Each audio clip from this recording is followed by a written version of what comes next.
Okay, now here's something I've not done for years and years and years now. I'm in the process of installing a tub shower valve, very similar to this one. And for the supply lines, I'm using the CPVC plastic stuff that just kind of cranks in there and feeds the thing. And well, I just love this stuff. It's the bomb. But well, when it comes to uh, the water coming out of this thing, going to the shower head and the tub spout. Well, in the past, I have tried to use that same product, this CPVC stuff, and apparently there's an issue with that. And that issue, let me see if I can find these pieces. Here we go. Is diameter.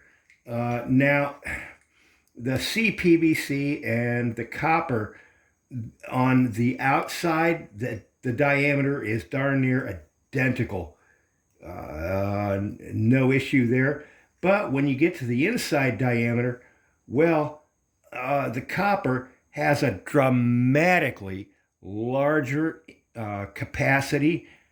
Uh, well, so anyway, when trying to use this stuff in the past for the shower head, when I pull the little thing that takes the water from the tub spout to the shower head, well, that reduced diameter, the thing just doesn't work. The water just keeps going through the tub spout and doesn't go up to the shower. Apparently, there's some kind of a pressure issue.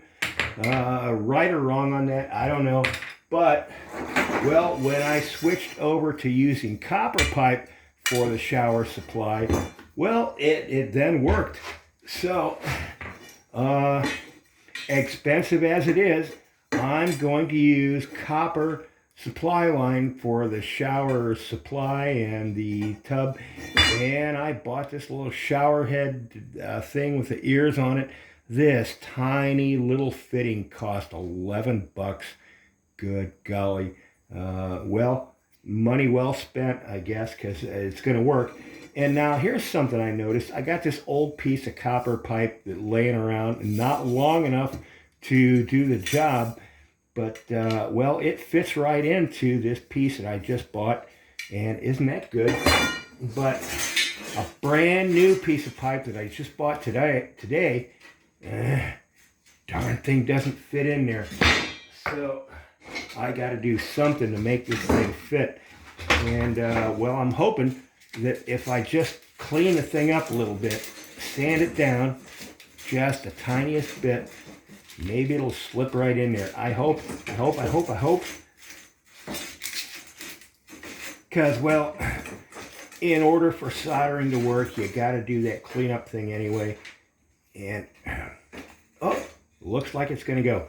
So, I've cleaned up the end of the copper here with a sandpaper, and that's put a whole bunch of little scratches into this that the solder can grab hold of. Now, likewise, on the inside of this fitting here, I'm going to take this wire brush thing that's made for this and just kind of swirl it around in here, and that is going to produce a bunch of little scratches on the inside of this so this copper can grab hold. Now it's going to be time to do some soldering, and like I say, this is something I've not done in years and years, so I hope I can do it without screwing up. Where did I put, I got a piece of metal laying around here. Where did I put that thing? Here it is. Alright, so I got this, setting that up off the floor, because I don't want to burn my floor up. And the first thing I want to do is take some solder paste, OD number 5. And I guess, well, if I were doing a lot of this, I'd have a nice brush to apply it with. But, well, I'm only doing a couple of these, and the last brush I used is all worn out. So just doing it with my fingers. A little solder paste on there. And while we're at it, going to add some solder paste into the inside of this.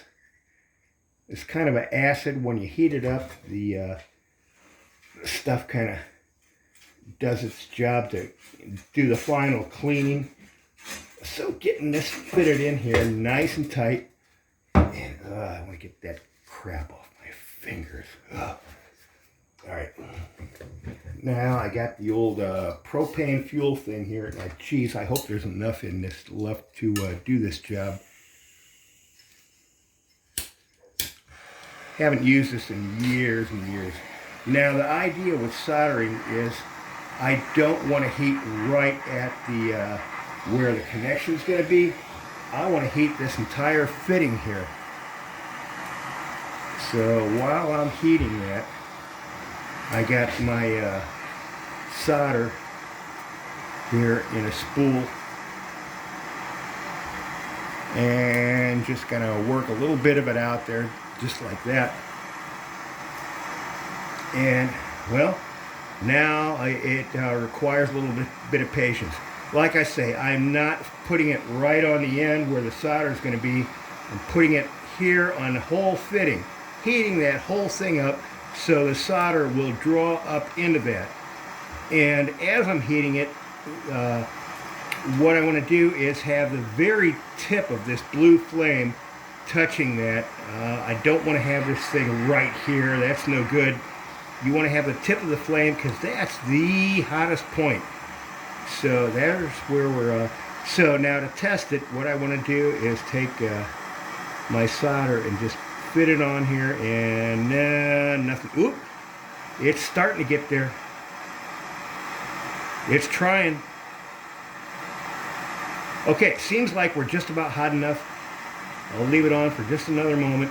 Now, set that aside and work the solder around here and let it draw in.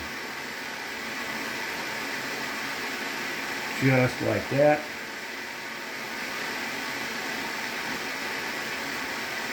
And what's happening, since I've heated the entire thing, this solder is working its way up into that. And just a little bit of cleanup on this. Take my rag, and I'm not the best person at this. I'm sure there's people that can show you much better workmanship. But, well, that one ain't bad. Nice and clean. Now, what I want to do is just let that thing sit, cool off on its own. I could dunk it in water and cool it off instantly, but the better way to go is just let it cool off naturally. And now I have a nice, good, tight, solid solder joint. Got to do, let me see, 1, 2, 3 of these, I think, 4. Not too many, but soldering, lots of fun.